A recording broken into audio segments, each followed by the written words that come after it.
नमस्कार साथियों, आप जुड़ चुके हैं hit fit news TV channel से और मैं हूं हरनाम सिंह बड़वाल। साथियों, आज बात करेंगे अनूपगढ़ विधानसभा क्षेत्र की। वैसे तो आपको मालूम ही होगा, राजस्थान में इस साल के अंत में विधानसभा चुनाव होने वाले हैं और इस चुनावी समर के अंदर जो भी पार्टियों के कार्यकर्ता, चाहे वो बड़े हैं, छोटे हैं, वर्कर हैं, स्थानीय हैं, जिला लेवल के हैं, तहसील लेवल के हैं, प्रदेश लेवल के हैं, सब एकदम सक्रिय हो चुके हैं और उन्हें कहीं ना कहीं इस बात को लेकर बड़ा ही उत्साह है कि अब जो चुनाव होने वाले हैं उसके अंदर हम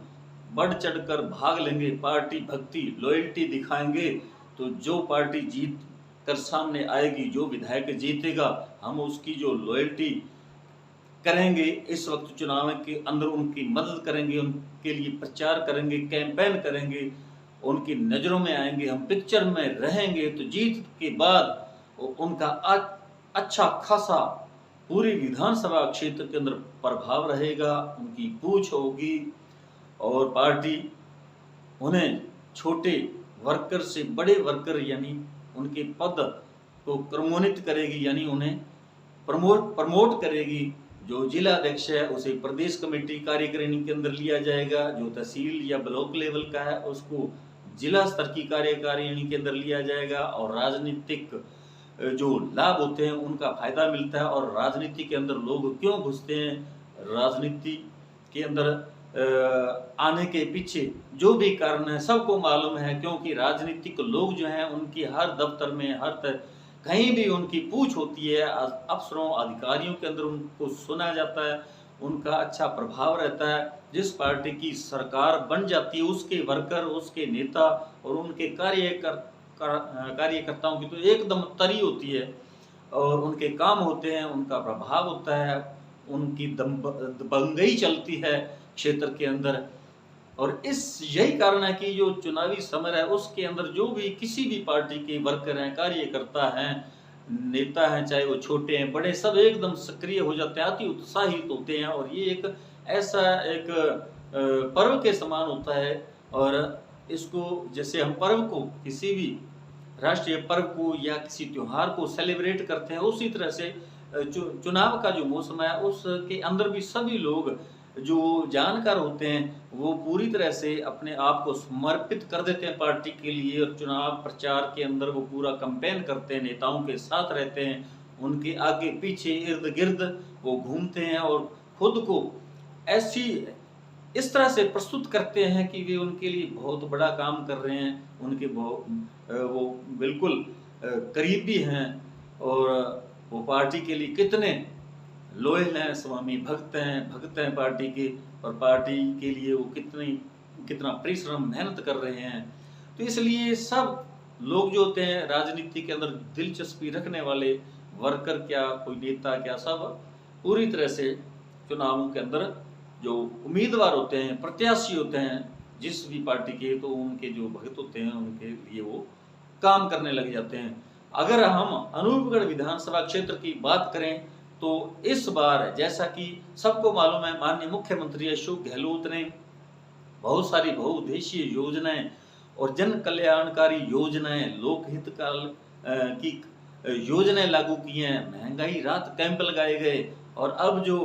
गैस सिलेंडर के अंदर 1150 की कीमत थी उनके अंदर सब्सिडी दी जा रही है उज्ज्वला योजना के अंदर। तो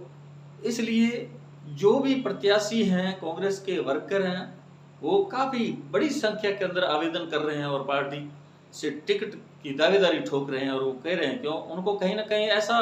लग रहा है कि कांग्रेस की पार्टी की सरकार पुनः राजस्थान के अंदर आएगी, सरकार पुनरावृत्ति करेगी, इसलिए वे कहीं ना कहीं बहुत अधिक सक्रिय हो चुके हैं और पूरी तरह से उत्साहित हैं। अब अनूपगढ़ विधानसभा क्षेत्र की बात करें तो यहाँ से 16 लोगों ने उम्मीदवारी ठोक रखी है, उन्होंने आवेदन कर दिए हैं। अब पार्टी का काम है कि वो सर्वे करवाएगी और किस ऐसे व्यक्ति को टिकट थमा देती है वो तो आने वाले समय में पता चलेगा। लेकिन अपनी ओर से जो भी लीडर लोग हैं कांग्रेस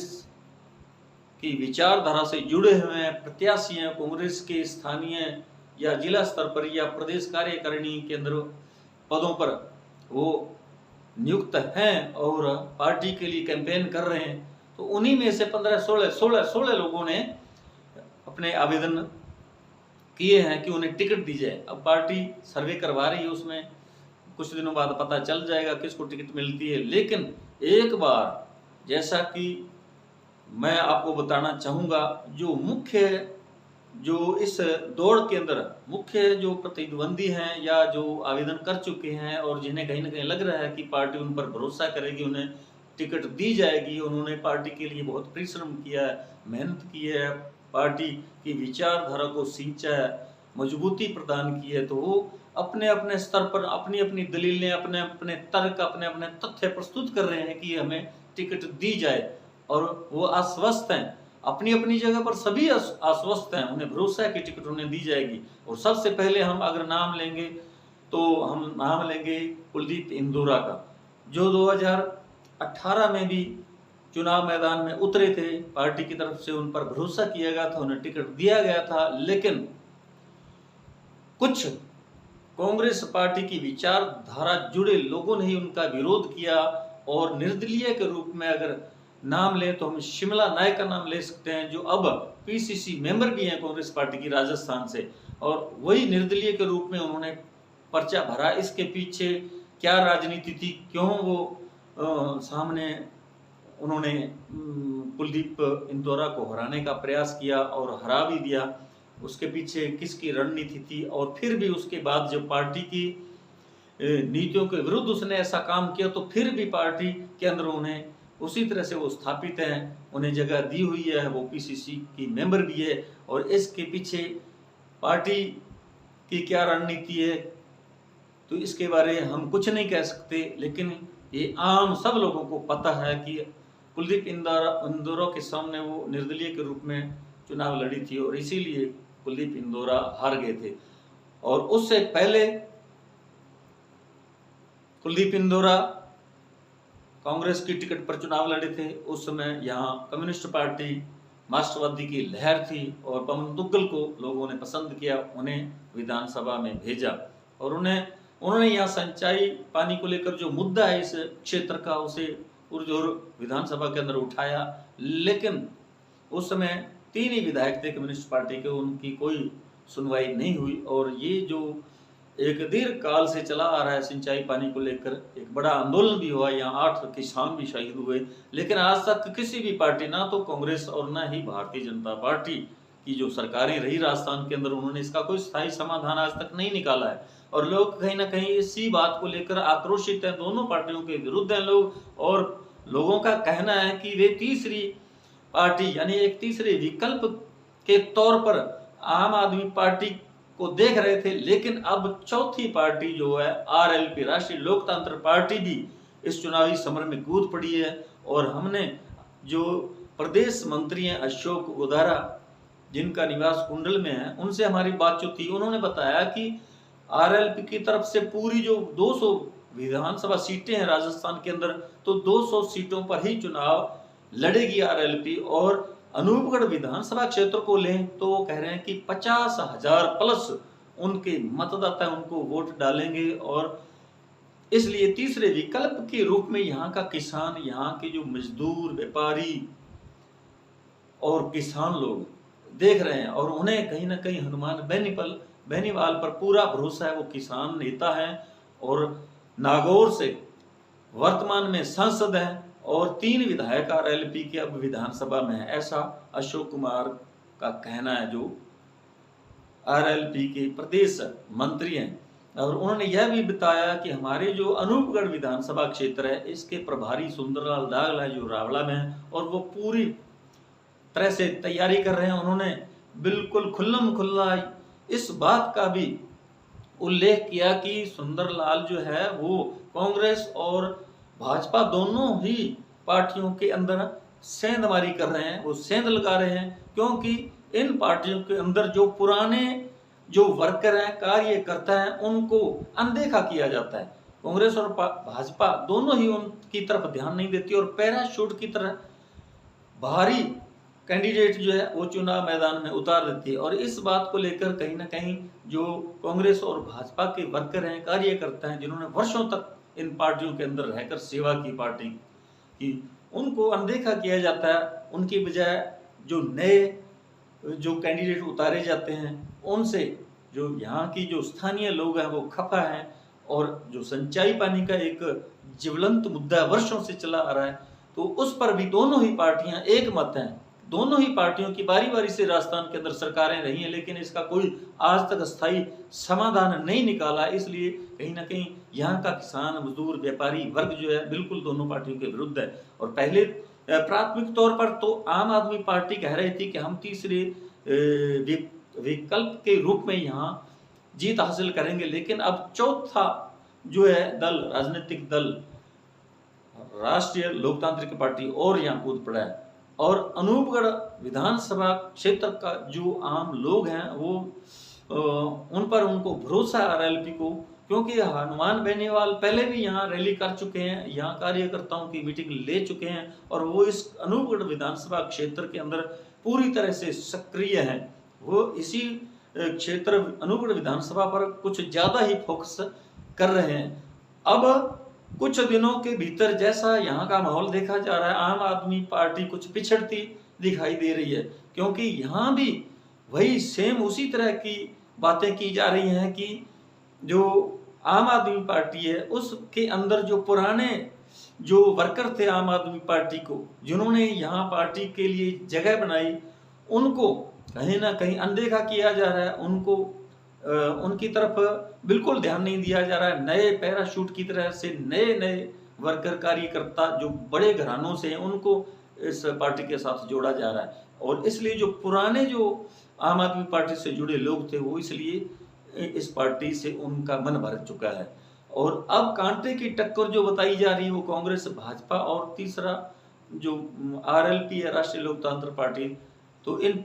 तीनों पार्टियों में त्रिकोणीय मुकाबला होगा। और पहले तो दोनों ही पार्टी कांग्रेस और भाजपा के अंदर ही मुकाबला रहता था। अब अगर कांग्रेस पार्टी जिस प्रकार कह रही है कि हमारी जो सरकार है राजस्थान के अंदर पुनः स्थापित होगी, और कहीं ना कहीं भाजपा की जो रणनीति है वो लोगों को रास नहीं आ रही है। महंगाई के मुद्दे हैं, बेरोजगारी के मुद्दे हैं, तो ये मुख्य मुद्दे हैं। और आम जनता जो है बहुत ही पीड़ित है। अब पेट्रोल के दाम 100 से भी ऊपर जा चुके हैं, जो गैस सिलेंडर के दाम है वो 1100 से ऊपर हैं। और जैसे कि भाजपा ने 2014 के अंदर जब सत्ता में आई 2 करोड़ नौकरी देने का झांसा दिया था, तो वो भी एक जुमला साबित हुआ। और नोटबंदी के दौरान जैसे बताया जा रहा था कि जो भ्रष्टाचार है, जो विदेशी बैंकों के अंदर, स्विट्जरलैंड के अंदर यहाँ का जो गबन किया, घोटालों का पैसा जमा है, उसको वापस लाया जाएगा, भ्रष्टाचार को खत्म किया जाएगा। तो कहीं ना कहीं भाजपा खुद ही भ्रष्टाचार की शिकार होकर रह गई, और नोटबंदी का कोई फायदा नहीं मिला, कोई धन वापस नहीं आया, न 2 करोड़ लोगों को नौकरियां मिली, न कोई रोजगार ही मिले। जो युवा पीढ़ी थी, प्रधानमंत्री मोदी उस समय बिल्कुल चीख कर चुनावी मंचों से कहते थे कि 65% युवा पीढ़ी है और वही देश की तस्वीर और तकदीर बदल सकती है। और कहीं ना कहीं युवा पीढ़ी ने ही मोदी को 2 बार सत्ता सौंपी, लेकिन युवाओं के लिए भाजपा ने आज तक कुछ नहीं किया, इसलिए वो भी इस बार पिछड़ती नजर आ रही है और उन्हें पूरी तरह से आम लोगों का विरोध झेलना पड़ रहा है। अब कांग्रेस को लें तो अनूपगढ़ विधानसभा की हम बात करेंगे। यहाँ से 16 लोगों ने इसीलिए फार्म भरा है, आवेदन किया है कांग्रेस पार्टी की तरफ से कि उन्हें टिकट दी जाए, क्योंकि वो कहीं ना कहीं उत्साहित हैं कि जिस प्रकार मुख्यमंत्री अशोक गहलोत ने यहाँ जन लोक कल्याणकारी योजनाएं लॉन्च की हैं, तो उनसे कहीं ना कहीं जनता जो है उसका झुकाव है कांग्रेस पार्टी की तरफ है। इसलिए जीत निश्चित रूप से कांग्रेस की होगी, इसीलिए हर कोई अपनी दावेदारी ठोक रहा है। लेकिन अब ये कैसे निर्णय करेगी पार्टी कि किसको टिकट दी जाए, ये तो समय बताएगा। लेकिन अगर हम बात करें, कुलदीप इंदौरा जो है उन्होंने अपनी तरफ से आवेदन ठोका है, और शिमला नायक जो निर्दलीय के रूप में 2018 के अंदर मैदान में आई थी और उन्होंने कुलदीप इंदौरा को हराया था, वो भी चुनाव मैदान में है। उधर रामा देवी बावरी है जो पहले रायसनगर से भी निर्दलीय के रूप में चुनाव लड़ चुकी है, और फिलहाल वो कांग्रेस पार्टी की तरफ से अनूपगढ़ पंचायत समिति में डायरेक्टर पद पर हैं और वो भी पूरी तरह से सक्रिय, उन्होंने भी फॉर्म भर रखा है, आवेदन कर रखा है कांग्रेस पार्टी की टिकट के लिए। और अब जो पूर्व प्रधान थे हरिराम जी मेघवाल, उनके बेटे हैं कमलेश मेघवाल, वो भी चुनाव मैदान में हैं, जिनका आज तक पहले कहीं अता पता नहीं था, किसी को उनके बारे में कोई ध्यान नहीं था, और वो भी चुनाव मैदान में। और इधर जो है कुलदीप इंदौरा, उनके जो पिता हैं हीरालाल इंदौरा, वो भी राजस्थान सरकार के अंदर कभी मंत्री रहे थे। और इसलिए अगर जिस प्रकार भाजपा कांग्रेस पर निशाना साधती है कि ये परिवारवाद को प्राथमिकता देती है और इन्हीं के बेटे बेटियां ही चुनाव मैदान के अंदर उतारे जाते हैं, तो वो कहीं ना कहीं उस बात को देखा जाए तो ऐसा ही प्रतीत हो रहा है कि जो हरिराम मेघवाल है, उसके लड़के जो है कमलेश मेघवाल, वो भी टिकट के लिए आवेदन उन्होंने कर दिया है। उधर कुलदीप इंदौरा जो फिलहाल श्री गंगानगर जिले से जिला प्रमुख पद पर हैं और वो भी चुनाव मैदान में। और इसके अलावा एक राम प्रकाश अध्यापक हैं जो अनूपगढ़ के निवासी हैं और वो शिक्षक थे और अभी कुछ 6 महीने लगभग पहले वो रिटायरमेंट हुए, सेवा मुक्त हुए हैं, और उन्होंने भी चुनाव मैदान में अपनी ताल ठोक दी है, वो भी चुनाव मैदान में हैं।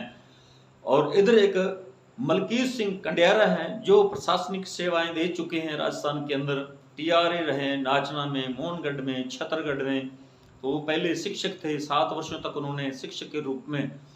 सेवा की समाज की, और अब वो चाहते हैं कि अब उन्हें मौका मिलना चाहिए, वो विधायक बनकर विधानसभा में पहुंचना चाहते हैं। और उनका कहना है कि वे यहाँ जो क्षेत्रीय मुद्दे हैं